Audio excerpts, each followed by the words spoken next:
When I saw my husband's shoes by the door of my son's fiancée's apartment, I thought my eyes were playing tricks on me. They were the same polished brown leather pair he wore every Sunday to church, the ones he never let anyone else touch. I remember standing there, holding a basket of homemade cupcakes meant for her, the smell of vanilla still clinging to the air, my fingers trembling against the doorknob. I wasn't supposed to be there.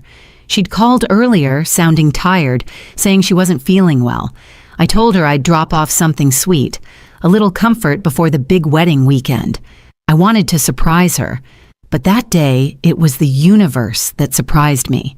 There was laughter inside, low, intimate laughter, the kind that doesn't belong to people planning a wedding. I froze, my heart pounding so hard it drowned out everything else. When I heard his voice, deep and familiar, say her name in a tone I hadn't heard directed at me in years, something inside me cracked open. I didn't push the door open right away. I just stood there, my breath caught in my throat, the world tilting. Every instinct told me to turn around to unhear what I'd just heard. But curiosity, no, pain, pulled me forward. That was the moment my life split in two. Before, I was a wife, a mother, a woman who believed in her family. After that moment, I was something else. Before that day, my world had been ordinary, in the sweetest, safest way. I was the kind of woman who found joy in small things, morning coffee on the porch, folding laundry while listening to gospel hymns, the hum of my husband's car pulling into the driveway at 6 sharp every evening. My son, Ethan, was my pride and joy. At 27, he had his father's quiet determination and my stubborn heart. When he told us he'd met someone, a girl named Maya, I'd seen that glow in his eyes that only true love brings. Maya was polite, soft-spoken, and seemed to genuinely adore Ethan. She worked at a small design firm downtown, and every time she came over for dinner, she brought something, flowers, dessert, or a bottle of wine we didn't really need but appreciated anyway. My husband, Robert, liked her too. He said she reminded him of me when we first met, shy but warm. I laughed when he said that. Back then, I thought it was sweet that he noticed. I didn't know that comparison would one day cut me to the core. The wedding planning took over our lives that summer. I remember staying up late with Maya, helping her choose fabric samples for her dress, sipping tea while the men talked about honeymoon destinations. Robert would joke that we were spending too much time together. "Don't steal my wife away," he'd say, grinning at Maya. At the time, I thought nothing of it. I thought it was kindness. I thought it was family. The first clue came one evening in August. Robert came home late, later than usual. He smelled of cologne that wasn't his. It was lighter, floral, almost powdery. I asked if he'd been somewhere new, and he said he'd stopped by the tailor to pick up his suit. He looked me right in the eye when he said it. I believed him. That night, I couldn't sleep. I lay awake staring at the ceiling, trying to shake off the unease that settled like fog around me. He'd never lied to me before. At least I didn't think he had. The next day, he was his usual self, making pancakes, humming while he flipped them. I told myself I was being paranoid. Maybe I was just stressed about the wedding. Ethan and Maya had moved most of their planning into high gear, and I was juggling work, home, and coordinating details with the decorator. But small things started piling up. A text message that lit up Robert's phone during dinner. No name, just a heart emoji. When I asked, he said it was Ethan sending a thank you for some payments Robert had covered. It didn't sit right, but I didn't push. Then there were the errands. Robert had never been one to volunteer for shopping trips or sudden work calls, yet somehow he was always helping with the wedding, picking up invitations, meeting the caterer, helping Maya with family paperwork. I trusted him, and that was my first mistake. The night before everything broke open, Maya came by to show me her final dress-fitting pictures. She looked radiant. I hugged her and told her how proud I was of her. When she left, she hugged Robert too, maybe a little too long, but I didn't see it then. Love can make you blind in more ways than one.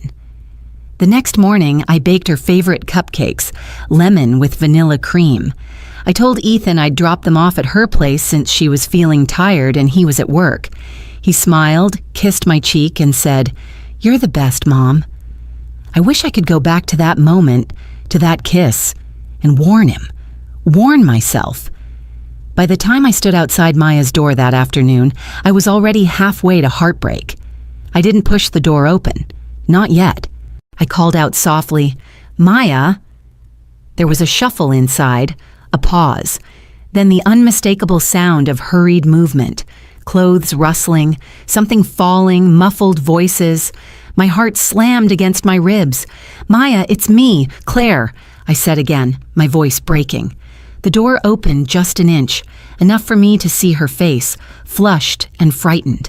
She was wearing a robe I'd never seen before, her hair messy, her lipstick smudged. "Maya," I whispered, my breath catching. "What's going on?" Before she could answer, I heard it, that deep, familiar voice. "Who's at the door, baby?" The world tilted. My hand went cold around the cupcake box. I stepped forward, pushed the door open wider, and there he was, Robert, my husband of 30 years, standing in the middle of my son's fiancée's living room, bare-chested, frozen in shock.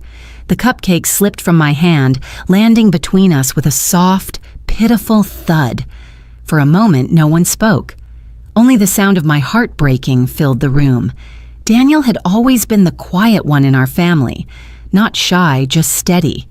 Where his father, Victor, filled rooms with stories and jokes, Daniel preferred the background. The kind of man who'd fix your car without being asked, then act like it was no big deal. When he brought home Clara, I remember thinking, she's perfect for him.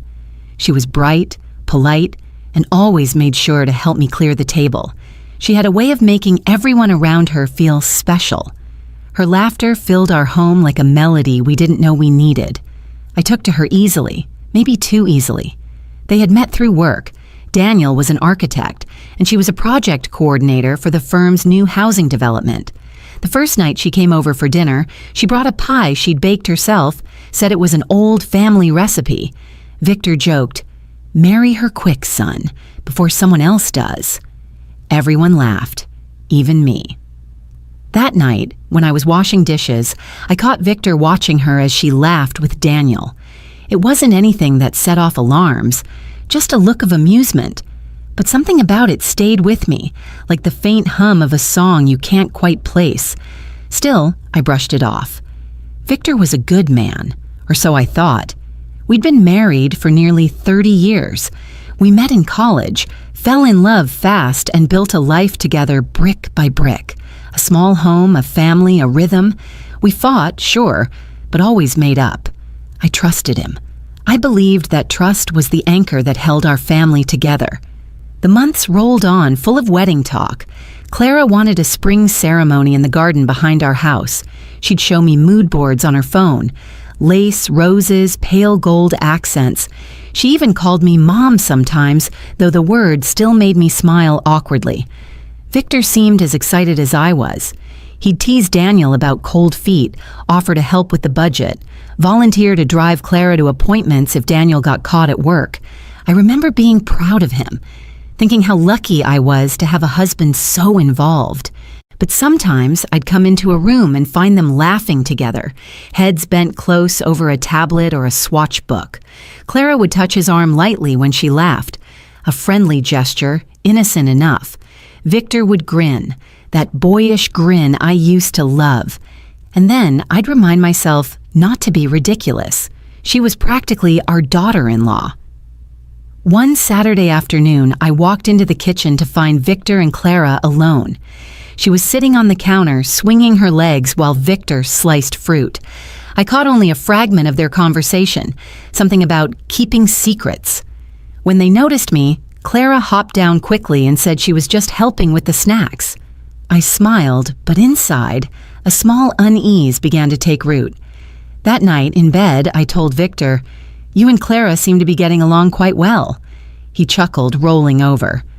Well, she's going to be family soon. Better we like each other, right? Of course, I said softly. Then he reached for my hand, kissed it lightly. Don't start imagining things, Marie. You know how you overthink, I laughed, though it stung. I had always been the careful one, the one who noticed things. But I told myself I was imagining shadows. After all, every family has small misunderstandings. Still, as the wedding planning continued, I started to notice more moments that didn't sit right. Clara began texting more often, sometimes during dinner. Victor's phone, too, seemed to light up more than usual. He'd turn it face down.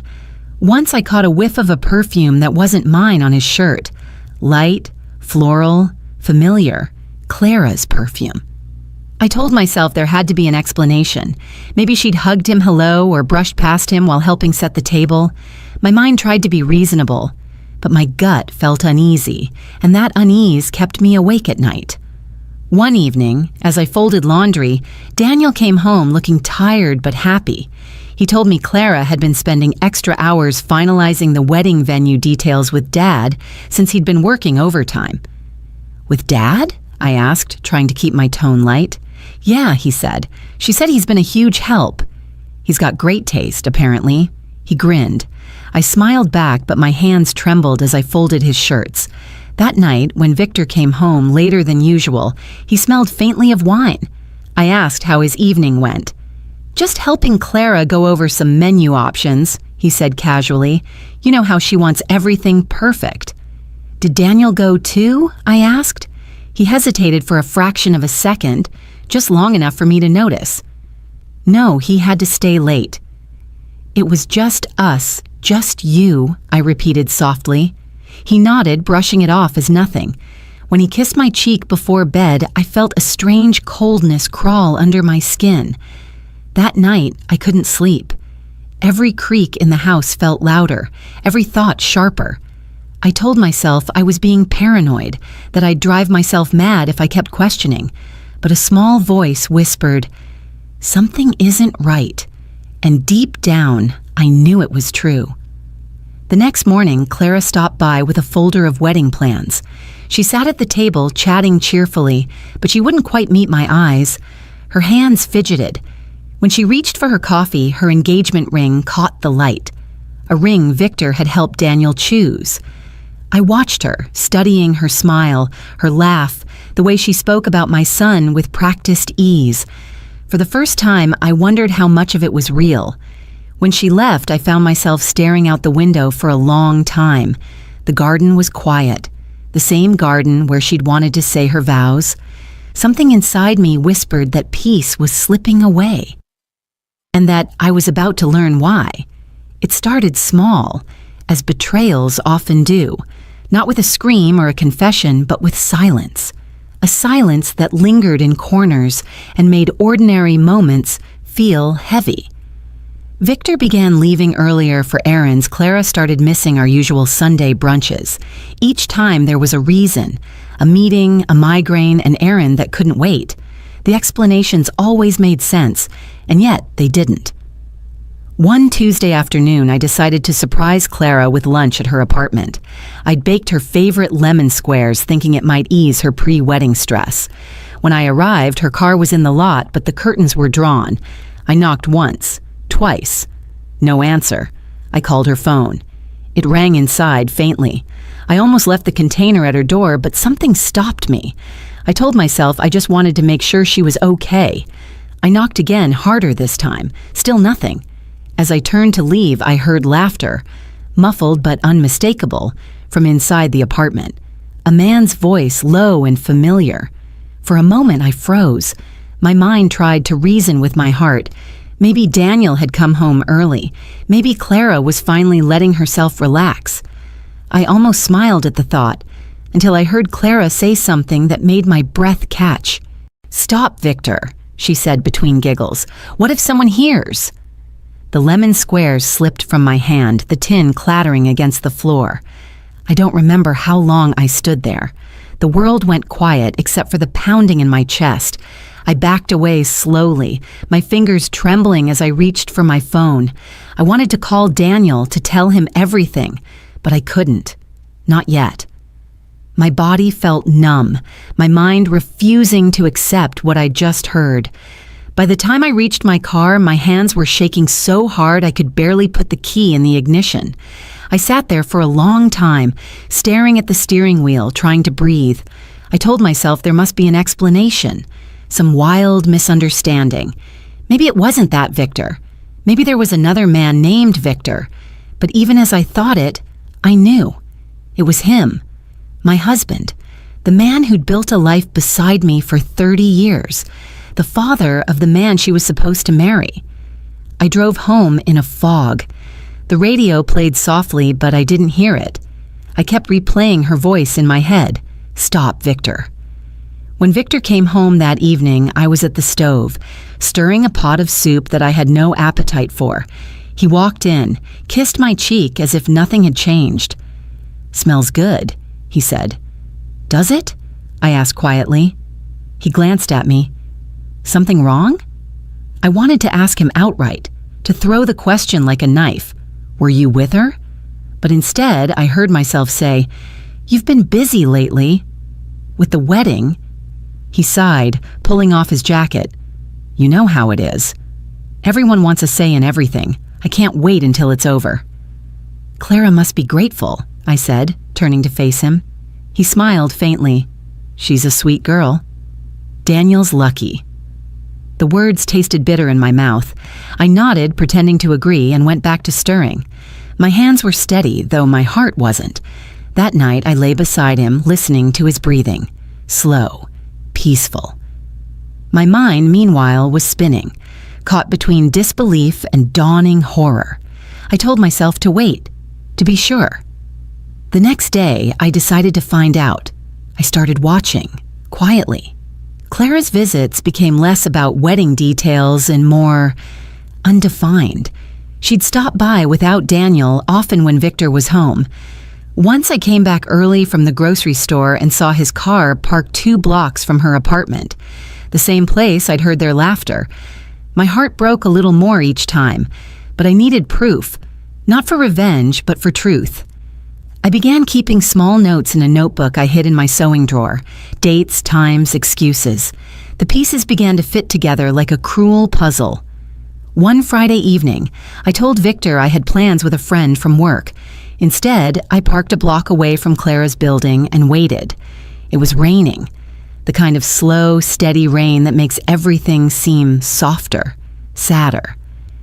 I watched from my car as Victor's familiar silhouette appeared under the streetlight. He walked quickly, umbrella tilted toward Clara's door. When she opened it, he slipped inside without hesitation. That was all I needed to see. I didn't cry. Not right then. I just sat there, hands gripping the steering wheel, staring at the door that had just swallowed him whole. After a while, I drove home. Slowly, carefully. When he returned later that night, he smelled faintly of her perfume again. This time, I didn't pretend not to notice. You're late, I said, keeping my voice even. He shrugged. Got caught up with Daniel's venue deposit. I met his eyes. Did Clara help you with that too? Something flickered in his expression. Surprise, maybe even guilt. Before he forced a smile. You're imagining things again, Marie. Am I? He didn't answer. I turned away because I didn't trust myself to look at him any longer. That night, I didn't sleep. I sat in the living room long after midnight, the lamp casting a soft glow over old family photos. One of them was from Daniel's graduation, the 3 of us smiling, arms around each other, a perfect family, frozen in time. I realized then that the truth I'd been trying so hard not to face had already destroyed that picture. The next day, I decided I would confront him, and whatever came after, I'd face it with my head held high, because some truths, no matter how painful, demand to be spoken. It was a Sunday, one of those soft gray mornings that feels like a pause between storms. Daniel had called the night before to say Clara wasn't feeling well, so they'd postponed the family brunch. Something about his voice had sounded strained, tired. That morning, I decided I couldn't carry this secret anymore. I had to see it, had to know, one last time before I broke everything open. Victor was in the shower when I told him I was heading to the farmer's market. He smiled through the steam. "Get those fresh peaches you like." I smiled back, pretending my heart wasn't breaking. Of course. But instead of turning toward the market, I drove the opposite way toward Clara's apartment. Her building sat quiet under the gray sky. I parked across the street, the engine humming softly, and waited. The seconds stretched, slow and heavy. At 10:47 a.m., the door opened. Victor stepped out first. No hesitation this time. His shirt was untucked, his hair damp. He kissed her, quickly, almost habitually, before walking toward his car. She lingered in the doorway, barefoot, her robe tied loosely at the waist. For a moment, she looked content, peaceful. Then she saw me. Her face went white. I don't remember turning off the car or crossing the street, but suddenly I was there, standing in front of her door, the rain beginning to drizzle again. "Marie," she stammered, clutching her robe tighter. "What are you—" I raised a hand. "Don't. Just don't." Tears burned behind my eyes, but I refused to let them fall. "How long?" I asked, my voice shaking. She didn't answer. "How long, Clara?"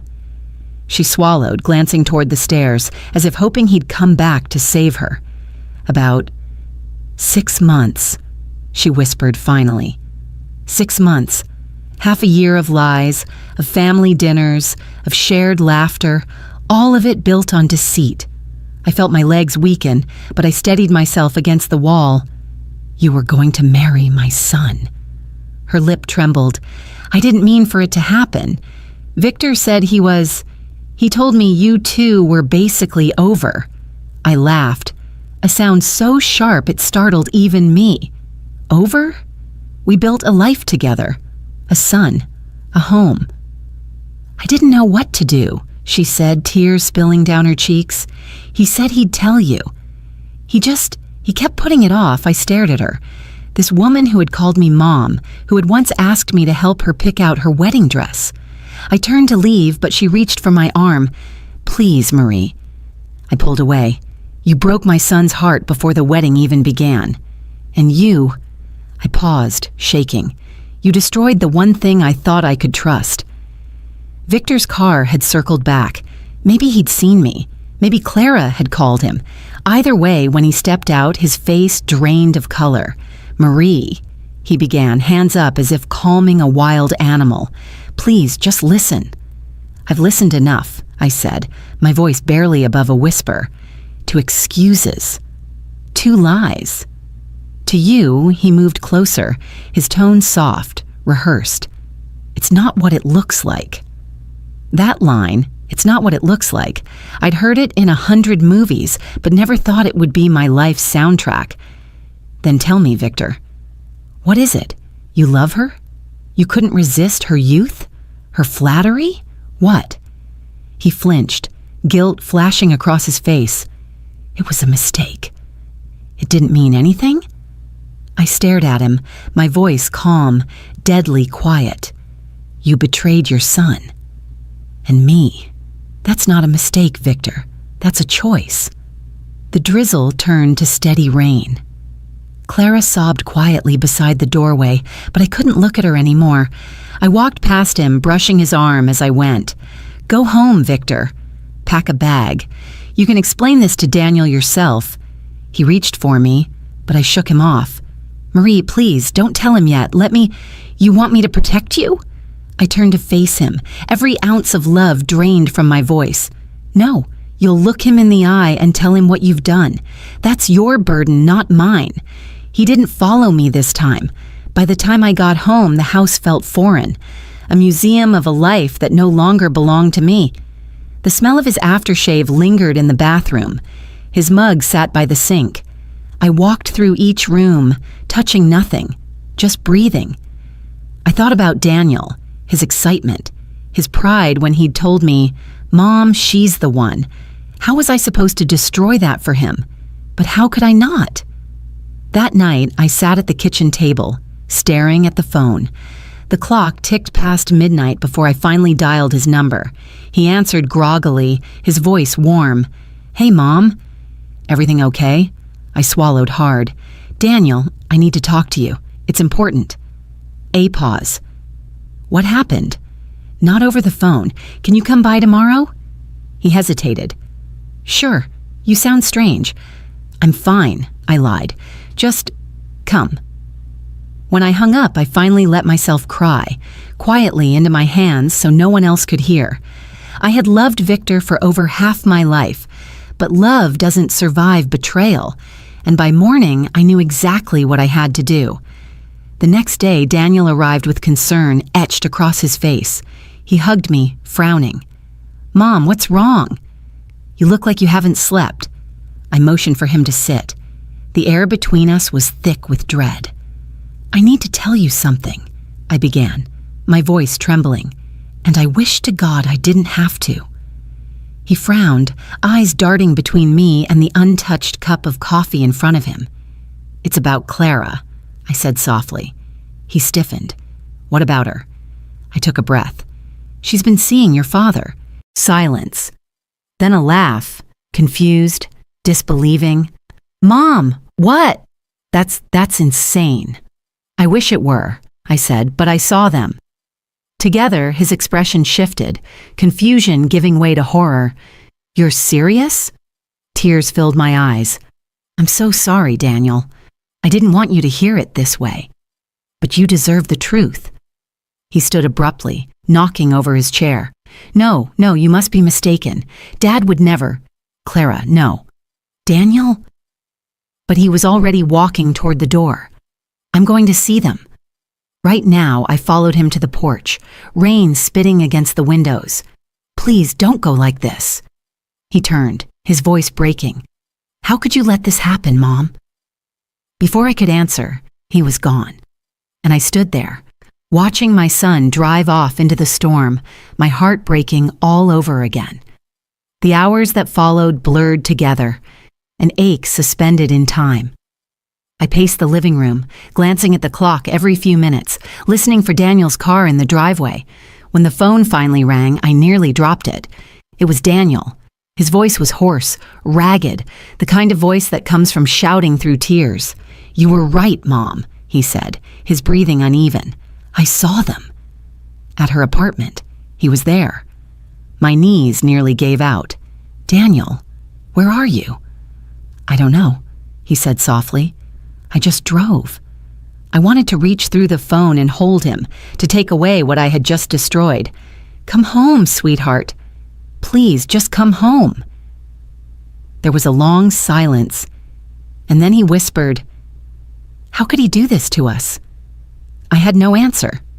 When he finally came home that night, he looked older, as if the day had carved lines into his face that hadn't been there before. He walked past me without a word, straight to his room. Victor came home shortly after. His clothes were soaked from the rain, his eyes bloodshot. He started speaking before I could. "Marie, please," I told him. "He knows. I didn't want it to happen this way." I turned slowly, meeting his eyes. "No, you didn't want it known." "There's a difference." He rubbed his face, exhaling. "You think I planned this? That I meant to hurt anyone? It just happened?" I cut in, my voice rising for the first time. "You just happened to fall into bed with our son's fiancée? You just happened to lie to me for months?" He looked away, jaw tight. I stepped closer. "You've always been selfish, Victor, but this is cruel." He started to say something, but I raised a hand. "I don't want your apologies. I don't want your explanations. I just want you out. He blinked. "This is my house too, Marie." "Not anymore." My voice cracked, but I stood firm. "You can take your clothes, your things, but the rest, the memories, the life we built, you forfeited that the moment you touched her." He stared at me, realization dawning that there was no coming back from this, no negotiation, no forgiveness. Finally, he nodded, a small, defeated gesture, and went upstairs to pack. I stood in the kitchen, numb, listening to drawers opening and closing, zippers dragging shut. When he came down with his bag, Daniel appeared in the hallway. His eyes were red, his expression cold. "Don't say anything," Daniel said to his father. "Just go." Victor tried to speak, but Daniel's voice turned sharp. "You ruined everything. You humiliated us. Just leave." Victor's shoulders slumped. For a moment, I thought I saw regret, maybe even shame, flicker across his face. But he said nothing more. The door closed behind him with a soft click, and just like that, 30 years of marriage ended. The next morning, the house felt eerily quiet. Daniel didn't speak much. He spent hours in his room, phone silent, curtains drawn. I gave him space, though the mother in me wanted to fix it all, to make it less ugly, less real. But betrayal doesn't clean easily. It lingers. A few days later, Clara called. I didn't answer. She tried again and again until I finally picked up. Her voice was shaking. "Marie, I'm so sorry. I never wanted—" "Stop," I said softly. "You had choices." "You made them, I know." "I'll never forgive myself. Good," I said quietly. "Neither will he." She broke down sobbing. I listened, not with cruelty, but with a kind of weary clarity. "Clara," I said when her tears subsided, "you need to tell Daniel yourself. Don't hide behind me. If you ever want to grow from this, start by facing what you did." "I don't know how to face him," she whispered. "You should have thought of that before you called him family."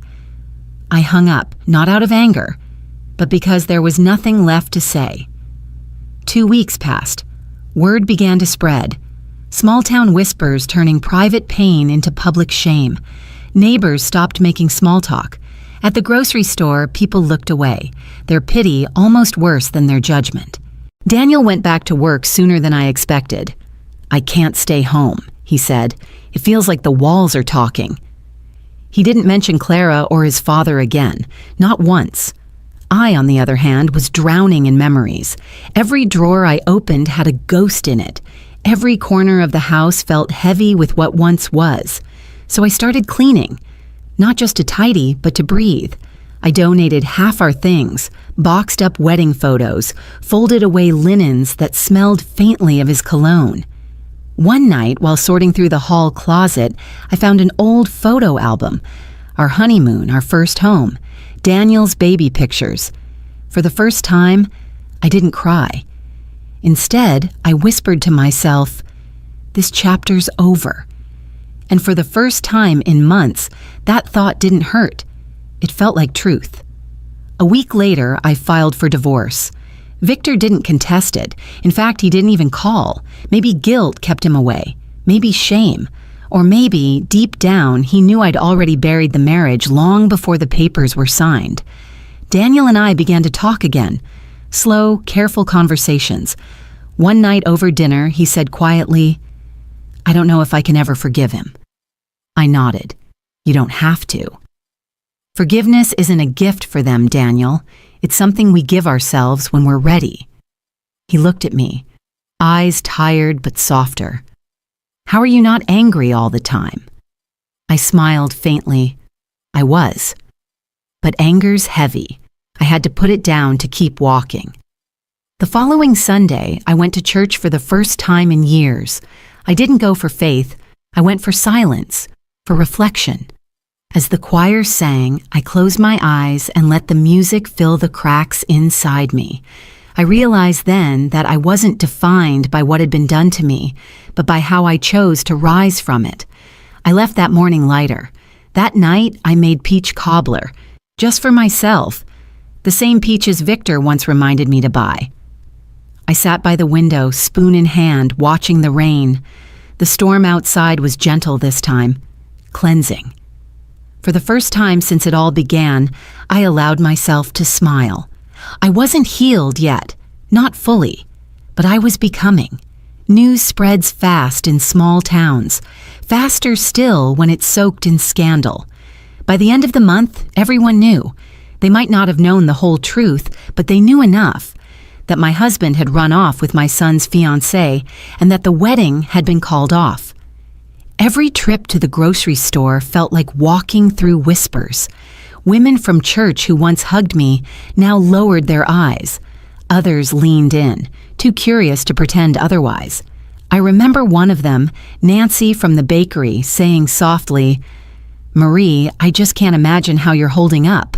I smiled politely, one day at a time, because that's all you can do when your life becomes someone else's gossip. You live one day at a time. But what surprised me most wasn't the pity. It was the quiet respect. The nods from women who'd been through their own storms. The ones who looked at me like they understood. Daniel struggled more. He avoided old friends, stopped going to the gym.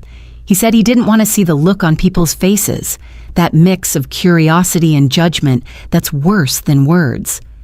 One night, I found him sitting on the porch, staring at the dark. "Mom," he said quietly, "how do you get through the day knowing everyone's talking about us?" I sat beside him, tucking my hands in my lap. They'll talk until something new distracts them. People always need a story. Let them have it. Just make sure it's not yours forever. He gave a faint, weary smile. "You really think it'll stop?" "Eventually. But even if it doesn't..." I looked at him then, meeting his eyes. "We'll stop caring." Meanwhile, Victor and Clara's affair didn't stay hidden for long. He moved into a small apartment 2 towns over. She quit her job at the floral shop. Too many stares, too many whispers. From what little I heard, their relationship began to crumble under the weight of its own shame. A mutual friend mentioned seeing Victor at a diner one afternoon, alone, his wedding ring still on the table beside his coffee cup. He looked smaller somehow, like the pride that once filled him had finally deflated. I didn't feel satisfaction hearing that, just sadness. Because despite everything, he'd been my partner for 30 years, and seeing him fall, even by his own doing, still hurt. One Sunday, months later, our pastor stopped by the house. He was gentle, the way only kind old men can be. He sat across from me, hands folded, eyes full of quiet empathy. "Marie," he said softly, "I've heard bits and pieces. I just wanted to check on you." I nodded. "I'm doing better than people think." He smiled faintly. "You've always been strong." But strength doesn't mean pretending it doesn't hurt. That line stayed with me for days. That evening, I wrote in my journal, something I hadn't done since I was a teenager. Just words pouring out, messy and unfiltered. I am angry. I am hurt. But I am still here. I didn't realize how powerful that sentence would become for me. I am still here. Life began to move again. Daniel took a new job in another city, a fresh start. I helped him pack, folding his shirts with a mother's quiet ache. On his last night home, we sat in the living room, the glow of a single lamp between us. He looked at me, eyes softer than I'd seen in months. "I don't think I could have made it through this without you." I smiled. "You could have. You just didn't have to." He nodded, and for the first time, he hugged me like a child again. Long, wordless, full of things we didn't need to say. When he left the next morning, I watched his car disappear down the street, my heart breaking and healing at the same time. A few weeks later, I ran into Victor. It was at the supermarket of all places, by the canned goods aisle. He looked older. His hair had gone grayer, his clothes rumpled. For a moment, we just stared. "Marie," he said finally, voice low. "You look well." I nodded. "I am." He hesitated. I wanted to say I'm sorry. "Truly. For everything I know," I said softly. He blinked as if surprised I didn't lash out. "That's it." I tilted my head. "What else is there to say?" "You made your choices. I made mine." He sighed. Clara left. Said she couldn't handle it anymore. Guess she realized too late that guilt doesn't make love last. I said nothing, though part of me already knew it would end that way. He looked at me then, not as a man facing his wife, but as someone finally seeing the damage he'd done. "You deserved better." he said quietly. I know, I replied. And with that, I turned and walked away. That night, I lit a candle by the window, not for him, not for Clara, but for myself, a symbol of survival. The house felt lighter now. The air wasn't thick with tension anymore. I could breathe again. In the quiet, I whispered to myself, "You did it. You made it through, not perfectly, not without scars, but I had made it, and somehow that was enough." Spring came early that year. I remember waking up one morning to sunlight spilling through the curtains, soft and golden, the kind of light that makes even old wallpaper look warm again. I walked through the house barefoot, coffee in hand, listening to the creak of floorboards beneath my feet. For months, that sound had haunted me. Now it sounded like something alive, something mine.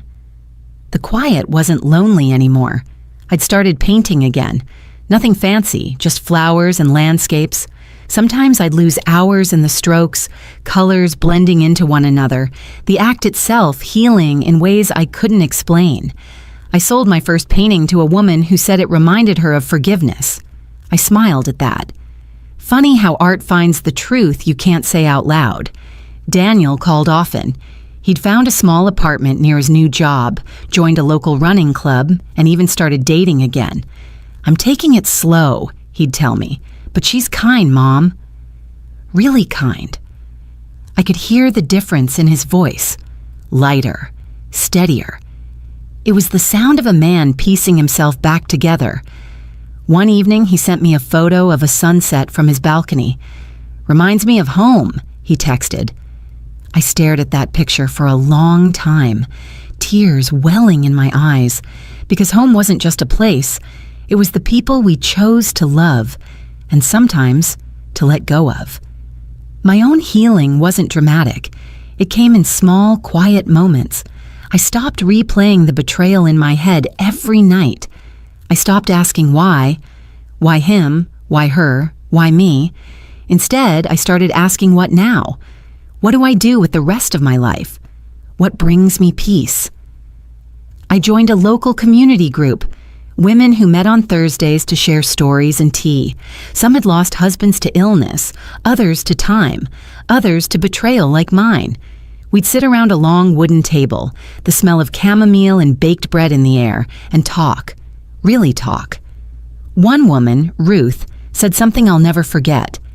Pain has a way of becoming your shadow until one day you realize it's just proof you're still standing in the light. I carried that with me. Months passed. Then one afternoon, I found a letter in my mailbox.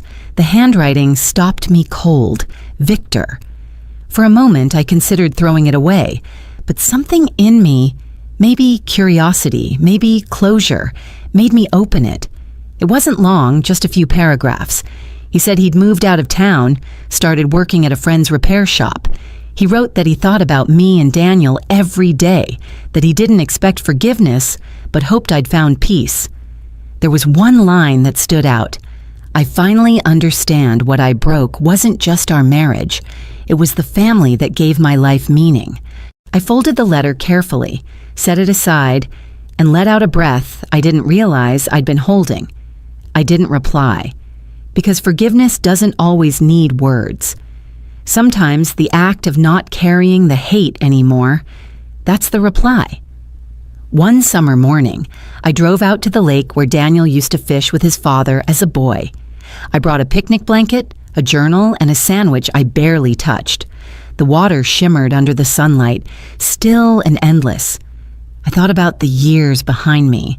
The love, the laughter, the betrayals, the nights I cried into my pillow until dawn. I thought about how grief had once felt like an ocean I'd never cross. And yet, there I was, on the other side. I closed my eyes, the breeze brushing against my face, and whispered, "Thank you, God," for giving me the strength to walk away when staying would have broken me. For the first time in a long time, I didn't feel bitterness. Just peace. When autumn came, I moved into a smaller house closer to town. It wasn't fancy. 2 bedrooms, a small garden, white curtains that fluttered when the wind passed through. I planted roses by the front steps, the kind my mother used to love. Every time they bloomed, I felt her with me. Steady, strong, forgiving. Sometimes I'd sit by the window in the evenings, sipping tea, watching the world outside grow quiet. And in those moments, I realized something simple yet profound. My life didn't end the day I caught my husband and my son's fiancée together. It began again, not as a wife, not as a victim, but as me. Healing isn't loud. It doesn't announce itself. It comes softly, like morning light through thin curtains. One day, you wake up and realize the anger isn't the first thing you feel anymore. You realize that surviving was never the end goal. Living was. And maybe that's the real story after all. When I look back now, I don't see the betrayal anymore. I see the lesson. I see a woman who gave her best, who loved deeply, and who refused to let heartbreak define her. I see a mother who chose truth over comfort, dignity over silence, and peace over revenge. People often ask me if I ever forgave them, Victor and Emily. And the truth is, forgiveness didn't come in one moment. It came little by little, like the way sunlight warms a cold room. I forgave them not because they deserved it, but because I deserved to stop hurting. I deserved to live without the weight of what they did to me. If I could tell anyone listening one thing, it would be this.